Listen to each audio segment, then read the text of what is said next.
बोलना भी रोक दीजिएगा। भाव आप बहुत समझते हैं, लेकिन भाव नहीं चलेगा। भाव समझ गए तो बोलने नहीं दीजिएगा। भाषा सुन लीजिए। भाव समझ गए तो आप हाउस को डिक्टेट करिएगा, आप बोलने नहीं दीजिएगा हाउस में किसी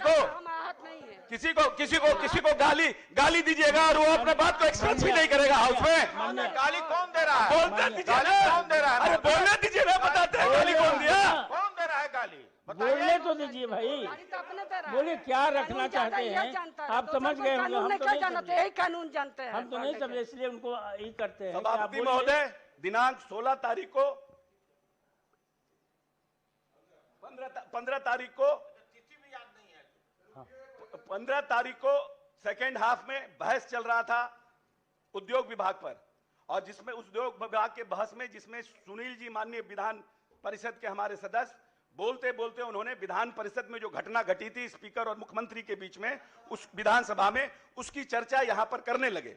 जब उस पर चर्चा करने लगे तो हम वहां बैठे थे, हमने कहा कि इस तरह के किसी भी कार्रवाई को, विधानसभा के कार्रवाई को विधान परिषद में आप नहीं ला सकते हैं। माननीय राजेंद्र गुप्ता जी सभापति के पीठासीन पदाधिकारी के रूप में सभापति के चैम्बर कुर्सी पर बैठे थे, आसन पर बैठे थे, और हमने उनको कहा कि सर, विधान सभा के किसी भी कार्य संचालन नियमावली से विधानसभा और विधान परिषद चलता है। आप उसके नियमावली में देखिए, विधानसभा में जो इश्यू उठाया जाता है उसको बिना परमिशन के आप यहां विधान परिषद में सभापति के नहीं उठा सकते हैं। तो माननीय सभापति ने नियमन दिया कि आपको कोई भी बात प्रोसीडिंग में नहीं आएगी और इसको इससे हटाया जाता है। उसके बाद सुनील जी ने कहा कि नहीं हटाया जा सकता है। एक तो सभापति के आसन को चैलेंज करना, हमने आसन पर नहीं बोला महोदय। मेरी बात आप जवाब दिए, आपको मौका मिलेगा, आपको मौका मिलेगा जवाब देने का, जवाब देने का मौका मिलता है। ऐसा है कि इस पूरे विधान परिषद के कार्यक्रम को और इसको पूरी तरह से इसका प्रसारण होता है और रिकॉर्डिंग होता है। इसीलिए कोई बात अगर, बैठिए ना भाई, सुनिए ना, बहुत पढ़ा लिखा है और बहुत समझदार आदमी है, बैठिए आप बैठने बोलने दीजिए ना सुनील जी। आप इस तरह से नए हाउस चला सकते हैं, आप डिक्टेट नहीं करिए, आप अपनी मेरी बात को रखने दीजिए। बिल्कुल है, बिल्कुल है, राजनीति में संख्या का बल बहुत इंपॉर्टेंट है। और विधान जाइए तो आपके गाली सुनने के लिए हम बैठे हैं क्या? आपका गाली सुनने के लिए हम बैठे हैं क्या? आप गाली दीजिएगा, हम बैठे हुए हैं गाली आपकी सुनने के लिए। जाना चाहिए। बिल्कुल, राजनीति में, लोकतंत्र में सत्ता और नंबर बहुत इंपॉर्टेंट है।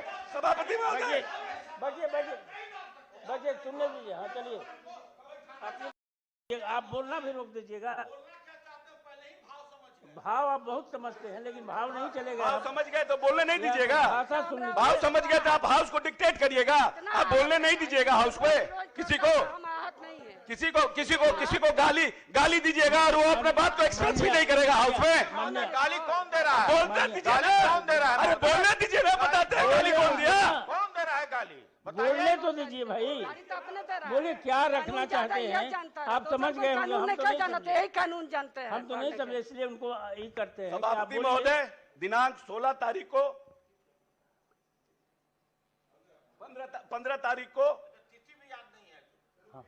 15 तारीख को सेकेंड हाफ में बहस चल रहा था उद्योग विभाग पर, और जिसमें उद्योग विभाग के बहस में जिसमें सुनील जी माननीय विधान परिषद के हमारे सदस्य बोलते बोलते उन्होंने विधान परिषद में जो घटना घटी थी स्पीकर और मुख्यमंत्री के बीच में, उस विधानसभा में, उसकी चर्चा यहां पर करने लगे। जब उस पर चर्चा करने लगे तो हम वहां बैठे थे, हमने कहा कि इस तरह के किसी भी कार्रवाई को, विधानसभा के कार्रवाई को विधान परिषद में आप नहीं ला सकते हैं। माननीय राजेंद्र गुप्ता जी सभापति के पीठासीन पदाधिकारी के रूप में सभापति के चैम्बर कुर्सी पर बैठे थे, आसन पर बैठे थे, और हमने उनको कहा कि सर, विधान सभा के किसी भी कार्य संचालन नियमावली से विधानसभा और विधान परिषद चलता है। आप उसके नियमावली में देखिए, विधानसभा में जो इश्यू उठाया जाता है उसको बिना परमिशन के आप यहां विधान परिषद में सभापति के नहीं उठा सकते हैं। तो माननीय सभापति ने नियमन दिया कि आपको कोई भी बात प्रोसीडिंग में नहीं आएगी और इसको इससे हटाया जाता है। उसके बाद सुनील जी ने कहा कि नहीं हटाया जा सकता है। एक तो सभापति के आसन को चैलेंज करना, हमने आसन पर नहीं बोला महोदय। मेरी बात आप जवाब दिए, आपको मौका मिलेगा, आपको मौका मिलेगा जवाब देने का, जवाब देने का मौका मिलता है। ऐसा है कि इस पूरे विधान परिषद के कार्यक्रम को और इसको पूरी तरह से इसका प्रसारण होता है और रिकॉर्डिंग होता है। इसीलिए कोई बात अगर बैठिए ना भाई, सुनिए ना, बहुत पढ़ा लिखा है और बहुत समझदार आदमी है, बैठिए आप बैठने बोलने दीजिए ना सुनील जी। आप इस तरह से नहीं हाउस चला सकते हैं, आप डिक्टेट नहीं करिए, आप अपनी मेरी बात को रखने दीजिए। संख्या का बल दिखाना बिल्कुल है, बिल्कुल है, राजनीति में संख्या का बल बहुत इंपॉर्टेंट है। और विधान जाइए तो आपके गाली सुनने के लिए हम बैठे हैं क्या? आपका गाली सुनने के लिए हम बैठे हैं क्या? आप गाली दीजिएगा, हम बैठे हुए हैं गाली आपकी सुनने के लिए। जाना चाहिए बिल्कुल। राजनीति में, लोकतंत्र में